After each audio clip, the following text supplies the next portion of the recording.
Ler e escrever em meio à pandemia.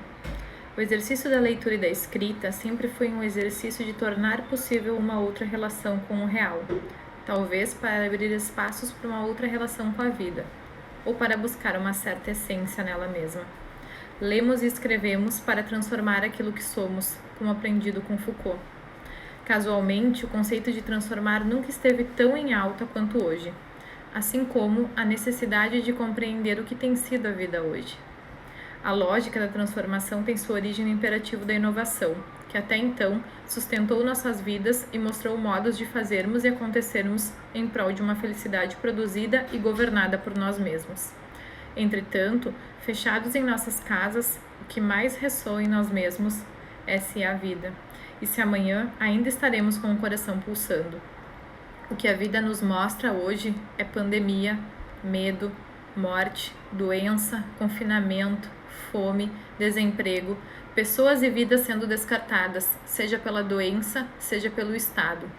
Assim, essa vida que pode se chamar de epidêmica hoje urge da leitura e da escrita não como uma possibilidade de exercício de relações, mas como uma necessidade vital de sobrevivência ao real. Lendo e escrevendo, mostra-se curioso perceber que a etimologia da palavra grega pan mais demos, pandemias, significa todo o povo, porque o alcance da doença é neste sentido literal a todos, a todas as pessoas.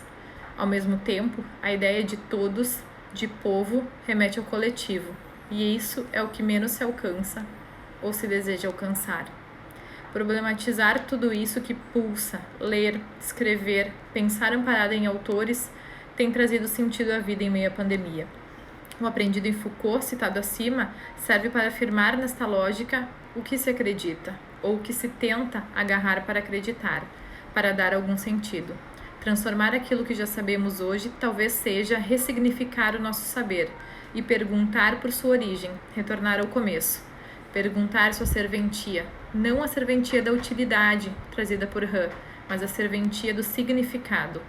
A filosofia ensina a questionar a vida e as coisas mundanas, não para uma mudança, como impera o discurso neoliberal, o qual nunca esteve tão dentro da transformação e da reinvenção, mas para dar força e sentido à própria existência. Retornar ao começo ressoa como perguntar não pela origem do vírus, mas pela origem da pandemia. Começa a fazer sentido quando pensamos o contrário da sua etimologia. Não o povo, mas o indivíduo. A pandemia nos coloca trancafiados como indivíduos, nos faz desejar com todas as nossas forças, dia após dia, a coletividade de volta. Para sermos povo, é preciso do comum, do Estado e da igualdade. Nas palavras de Rancière, talvez encontremos o sentido de retornar ao começo, o sentido que a leitura e que a escrita trazem agora.